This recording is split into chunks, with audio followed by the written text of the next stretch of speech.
Personally, I think there are a lot of things to be said about this book. Some of them are good, some of them are bad. But overall, it was a decent book, I guess. I don't know.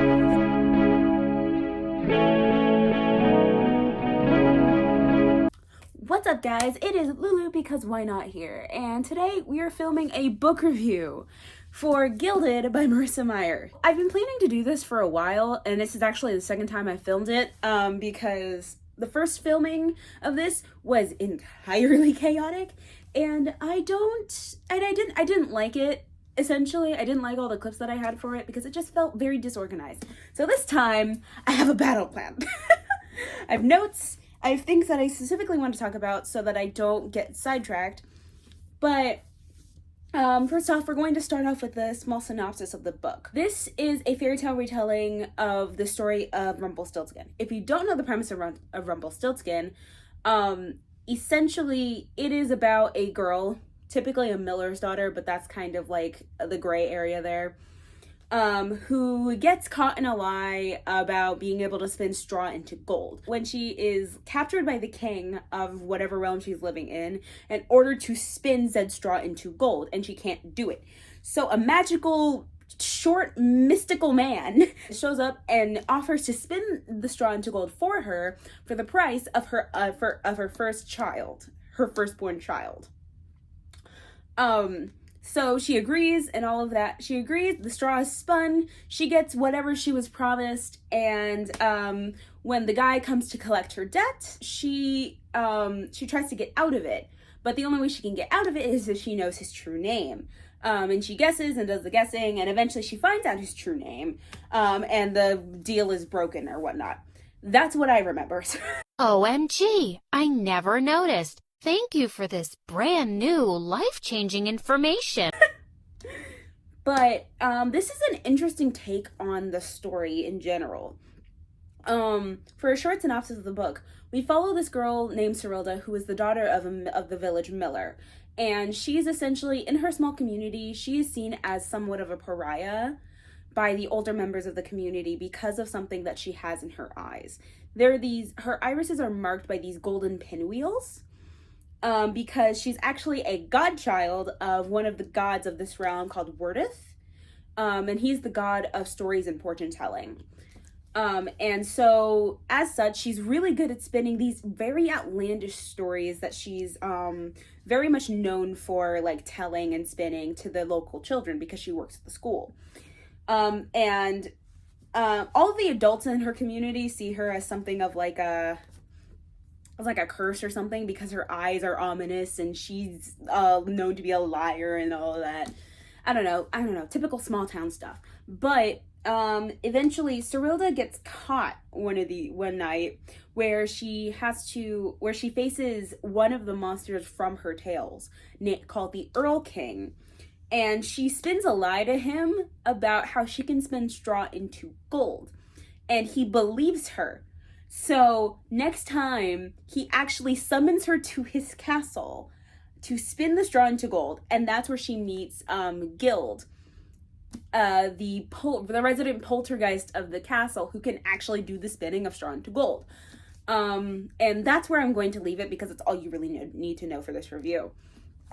So putting this down. There are a couple of things that I want to talk about regarding this book.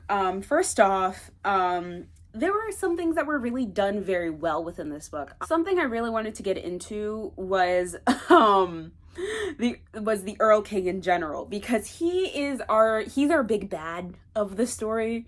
But the thing is, though, he's actually kind of an icon.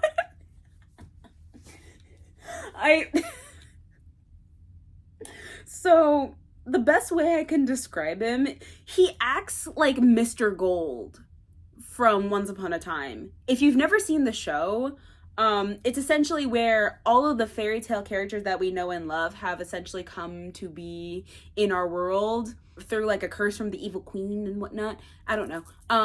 Well, I do know. But that's like not really relevant. But the point is, Rumpelstiltskin in that Once Upon a Time world is Mr. Gold. And that's how the Earl King acts. And it's so iconic.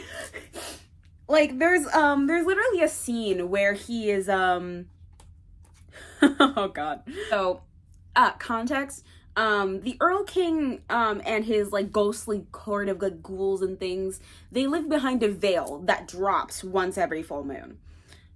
So the only time that the mortal world and the world of like the ghosts and the ghouls, it's never really given a specific name. The veil between the worlds drops every full moon, so that's the only time they can interact. So that's when the Earl King goes to fetch Cerilda every full moon is when he goes to fetch Cerilda to come and spin the straw into gold. They do this 3 times this is done. The first time, after Cerilda's made the first deal with the guild, she gives him a locket to spin the straw into gold for her. The Earl King comes in, and he looks at all the gold and all of that, and Cerilda snarks him, and he's like laughing because he finds it so hilarious because she's a mortal and all of that. That's not what's iconic. What's completely iconic is that he goes up to her, looks at her, and goes, well, you could have been beautiful. And I was like, oh, the audacity. The absolute audacity of this man. But then I found it entirely hilarious because he didn't have to. Technically, he's actually supposed to be in love with somebody that died like several centuries ago. But that doesn't mean I guess he can't look. But either way, he's entirely iconic in certain ways because of how he responds to things. I'm mainly thinking about the stuff that's going down in Cursed, which is the sequel to this book. But that's one thing. The Earl King is absolutely fucking iconic. Because the way he acts is like, he knows he's cruel. He has no problems with that either. He's essentially the most unapologetic being to ever exist. Like, he has no remorse for the things he does. Literally, his entire castle is filled to the brim with taxidermy animals that he hunts.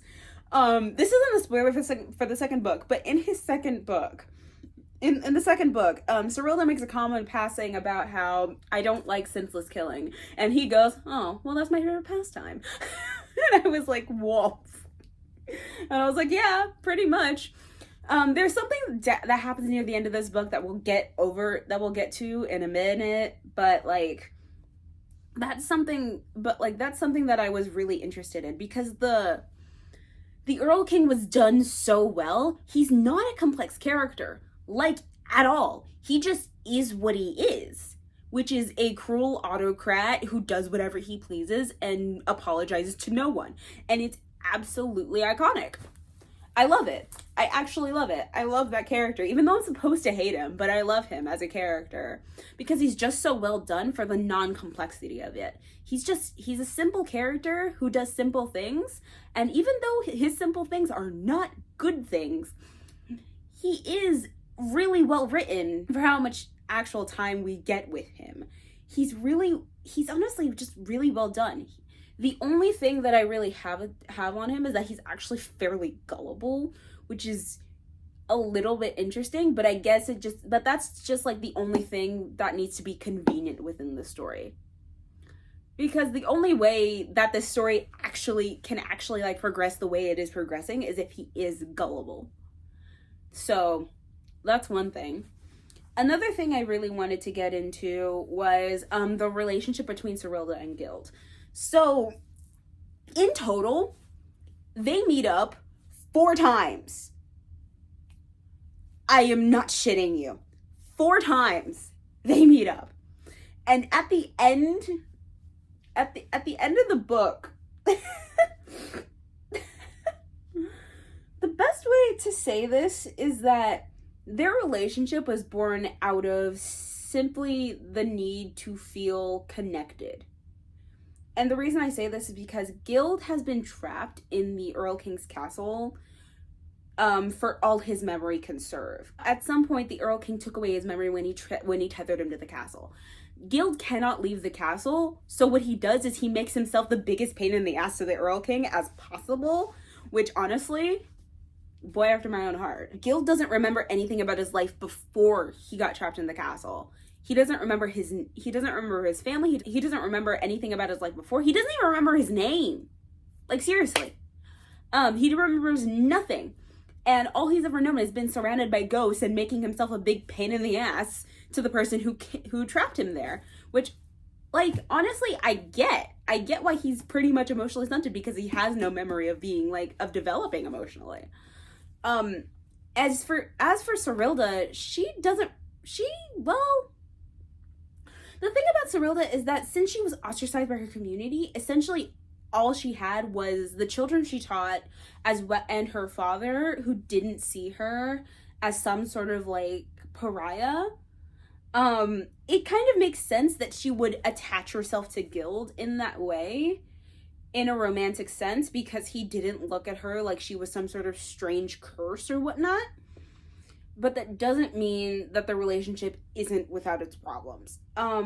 Again, they meet up a total of 4 times throughout this book for, like, maybe not even for, like, 6 hours at a time. I swear, I'm not even joking with you. Not even 6 hours at a time. 3 of those times, he's just spinning for, like, a little bit more, for, like, half of it or more than half of it. So they're not really even doing anything. But they kind of just, like, talk to each other. Gild has no memory, so all he's doing is telling her about what he does in the castle. And Serilda is just kind of venting to him about her life. And there's kind of no real catalyst for them to build a relationship, like, at all. And I mean at all. Because quite literally, their entire relationship is built on the fact that Serilda could have just been anyone and Gild could have just been anyone. They're both outcasts, so they decide, let's be outcasts together. And then they have sex, and then they have a baby. I don't know where that progression went for the life of me, but I swear to God, they were really cute. Like, I liked their relationship. It was really cute. But I think we moved past the, hey, I kind of like you, to, oh, hey, we're having a baby stage. And it was, like, so confusing to me, because, like, I feel like they should have had some sort of, like, in-between type thing. But then again, I get why that had to be sped up for the fact that this entire story is based off of another fairy tale. I get why that had to be sped up, but that doesn't mean I like it. Serilda and Gild, their relationship is cute. The way they interact with each other, I love it. Like, they just have this great chemistry, but that does not mean that they had to be, that they just had to, that...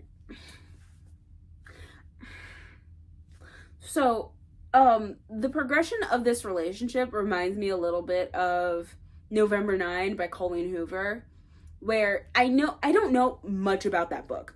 I've watched some spoiler reviews about it. I've watched Mel Reeds and Caleb Joseph complain about it on BookTube, because, you know, everybody's complaining about Colleen Hoover these days.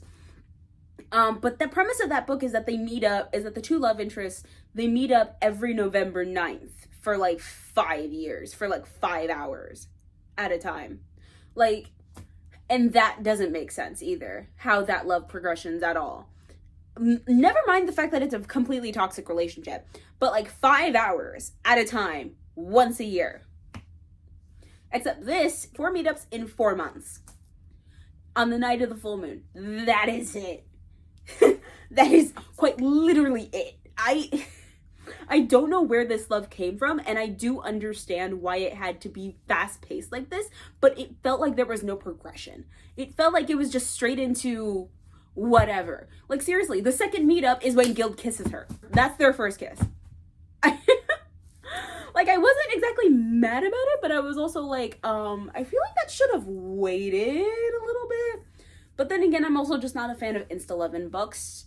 I get why the insta-love had to happen. Doesn't mean I like it.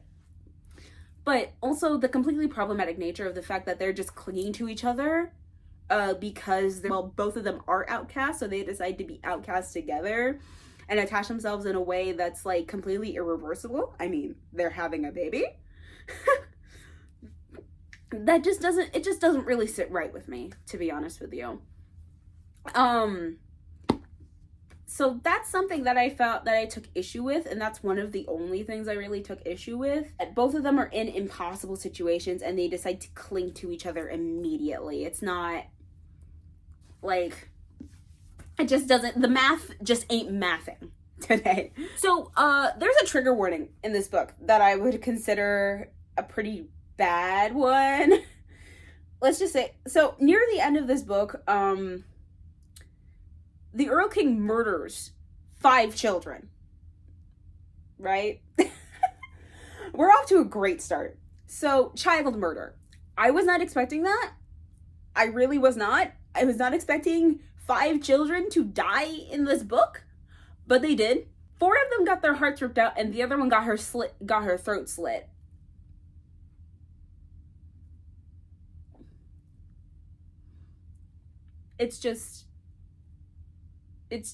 Yeah. So I feel like that was something I needed to include because child murder was not something that I thought I was going to read in this book. And it's actually pretty, like, graphically described.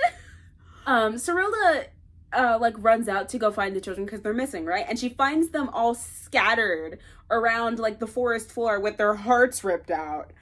And it's pretty graphically described. Like, actually, it's so bad. It's so bad. So that's something I just wanted to touch on there because, like, child murder. Anyways, moving on. How do we move on from child murder? We just brush past it. That's not so bad. Okay, anyways. Some things that I thought were really well done within this book was the pacing. The pacing was, like, actually pretty decent. There were a couple things that felt, like, really, really rushed. Like, Serilda grieving her father, like, that was super rushed. Because her father dies, and comes back as, like a flesh eater monster thingy. He comes back as that, and the thing is, Serilda doesn't even really have time to mourn it, like, at all.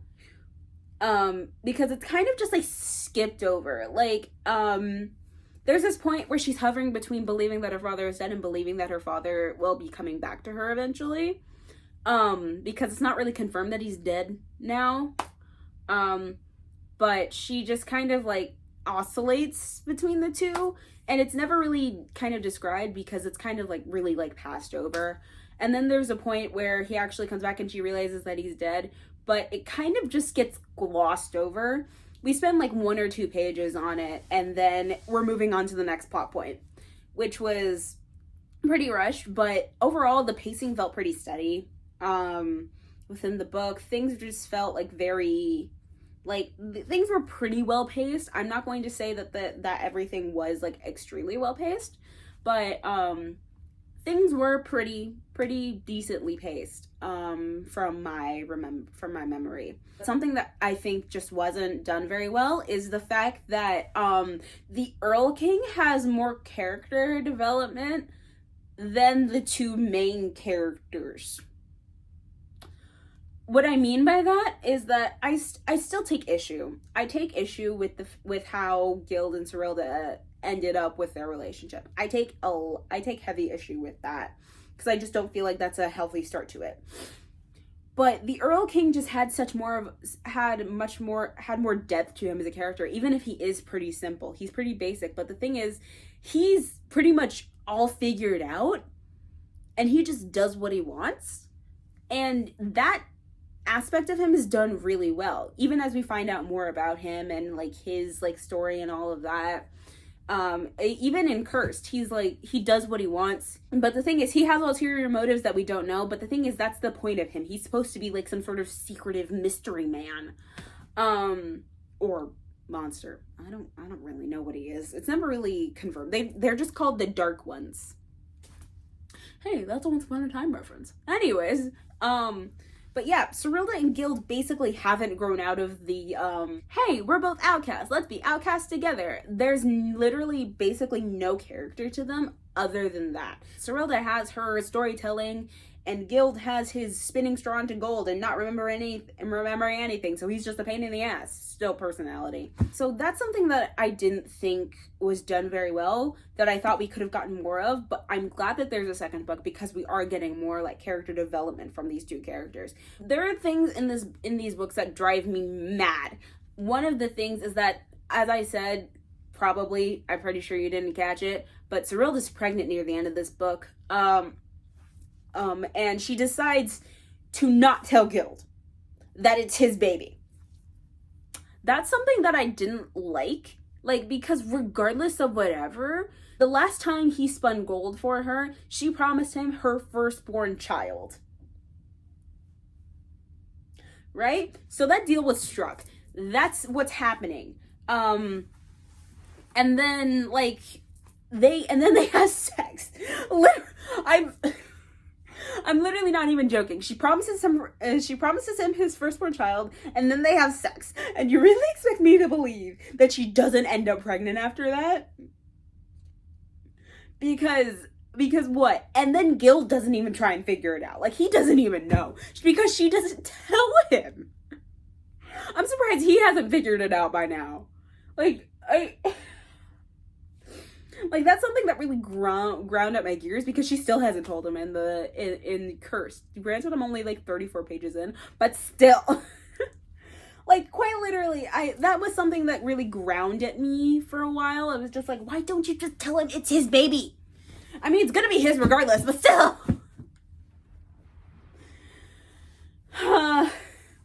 See, I know it sounds like I've been complaining about this book for a while, but honestly, I did enjoy the book. It was honestly a very good way to start Meyer reading Girl, because it's such an uncomplicated story. The things you needed to figure out were figured out along the way. There were no surprises with anything, really.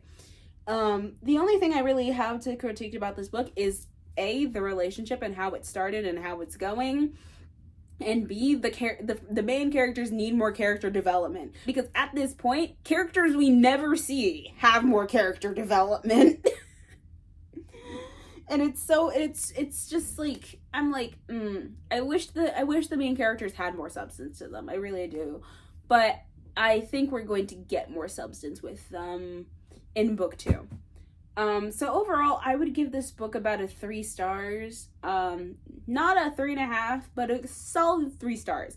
Because it was a good book, and I live for Marissa Meyer's writing style. Because in this book specifically, she's very sarcastic. There are comments made, little tiny comments made throughout the book that just made me laugh out loud. And it was so great. And that's one of the things that kept me reading. But also, Marissa Meyer just has this really engaging writing style that I vibe with. But yeah, overall, decent book. I would recommend if you're not opposed to child murder. No, I'm opposed to child murder too. But that's a real trigger warning there for you, because I was not expecting it, and I don't want anyone to go into this book not expecting it, because I cried. I cried. Oh, the poor babies. So anyways, that was my review for Gilded by Marissa Meyer. Overall, I really enjoyed this book. I would recommend it to people. And anyone who's a Marissa Meyer fan won't be disappointed by this book. So that concludes this video. If you guys liked it, please be sure to give it a big thumbs up. I post, I'm going to try to post every 10 to 15 days, depending on how school and work are going for me.